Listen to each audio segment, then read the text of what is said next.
in my view, at least in terms of my substantive disagreements, I'm sure he's like a nice guy, is Gary Gensler. Okay, so Gary Gensler is sort of the complete opposite of my view. And there are two problems that I have with Gary.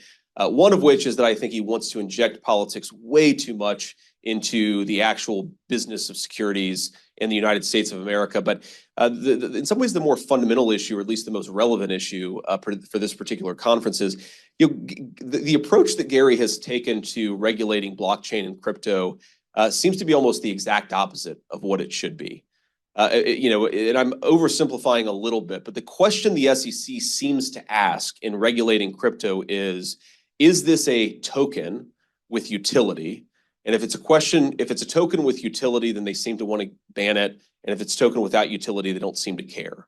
I almost think we should be the opposite here, right? I worry about financialization. I worry about, frankly, whether a lot of the crypto stuff is fundamentally fake. But if a token actually has utility, that's the sort of thing that, by all means, regulate it.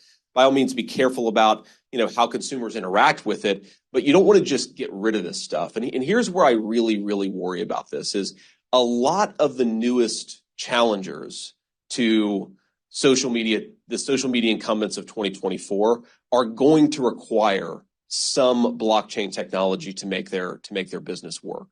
Maybe they'll require a token that supports verification.